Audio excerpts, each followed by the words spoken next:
एक बात मुझे आपको नोट करवानी है, मुझे आपको बताना है कि आज की बात जो आप 9 बजे से देखते हैं इसका टाइम बदलेगा और 15 जून से ये शो आप देख सकेंगे 8:30 बजे से। और हमारे सहयोगी नीतीश चंद्र पटना से जुड़ चुके हैं। नीतीश, अब तक 37 गिरफ्तारियां, लेकिन कई ऐसे बड़े नाम अभी सामने आने बाकी है। जांच कहां तक पहुंची, अभी तक क्या बातें निकलकर सामने आई हैं? देखिए, जांच अभी जारी है और अप्रैल में परीक्षा हुई थी, उसके बाद से ही जो विशेष टीम बनाई गई थी उसने जब जांच की तो कई हैरान करने वाली चीज सामने आई है।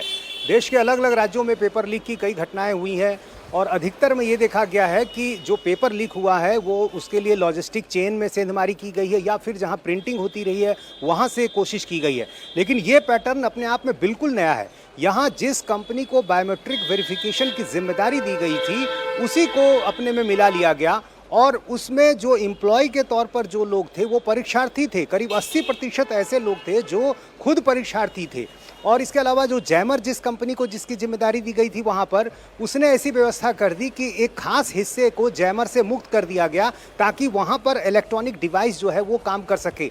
अब इसमें बीपीएससी के जो कर्मचारी हैं कहीं उनकी भूमिका तो नहीं है, इसको लेकर भी जांच की जा रही है। और अलग अलग ज़िलों में 5 जिलों में जहां से कई जानकारियां पुलिस को मिली वहां से करीब 35 लोगों को अभी तक गिरफ्तार कर लिया गया है।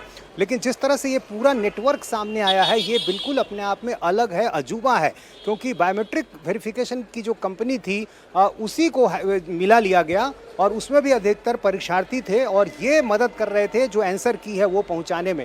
तो जब ये मामला सामने आया था उस समय भी इस तरह की जानकारी आई थी और आर्थिक अपराध इकाई ने जो अपना लेखा जोखा जो अपनी उपलब्धियां गिनाई हैं उसमें भी इस बात का जिक्र किया है कि किस तरह से ये पूरी परीक्षा में धांधली की जा रही थी। फिलहाल जो पूरा नेटवर्क है उसको अभी और खंगाला जा रहा है कि वो सबसे बड़ा माफिया कौन था जिसने ये सब किया और इसके अलावा बीपीएससी के कर्मचारियों की कोई भूमिका तो नहीं है। बिल्कुल नीतीश, बहुत बहुत शुक्रिया नीतीश आपका इस अहम जानकारी के लिए।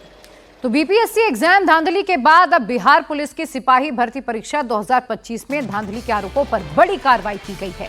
पुलिस ने 15 आरोपियों को मुंगेर से अरेस्ट किया है और इस मामले में 107 आरोपियों के खिलाफ मामला दर्ज है और ऐसे में अभी भी 90 से ज्यादा आरोपी फरार हैं। पुलिस एक्शन मोड में है। मुंगेर पुलिस ने छापेमारी कर 15 लोगों को अरेस्ट भी कर लिया है। दावा यह किया जा रहा है कि ये लोग नकल माफिया नेटवर्क से जुड़े हुए थे। फिलहाल पुलिस की तफ्तीश अभी भी जारी है और बाकी फरार आरोपियों की तलाश की जा रही है। पटना जिला से हम लोगों को एक सूची शेयर हुई थी। जो पटना जिला में पिछले वर्ष विभिन्न एग्जाम फ्रॉड में केस दर्ज हुआ था विभिन्न थानों में, तो उसमें जो अभ्यर्थी जिन पे केस दर्ज हुआ था उनकी लिस्ट हम लोगों को शेयर की गई थी। उन पे अरेस्टिंग में सहयोग करने हेतु लिस्ट शेयर की गई थी। लोगों ने कार्रवाई की है। उसमें हम लोगों ने रेड कराया है। उस लिस्ट के अनुसार लगभग 107 लोगों का नाम था।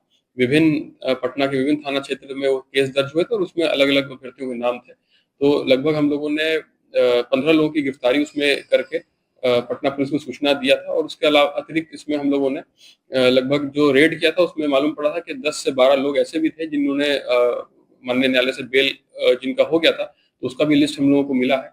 इसमें जो और लिस्ट में नाम है तो उसमें भी हम लोग लगातार उन पर नजर रख रहे हैं और उन पर हम लोग रेड कर रहे हैं ताकि जो आगे आने वाली परीक्षा है वो हम लोग स्वच्छ तरीके से उसको करा सकें।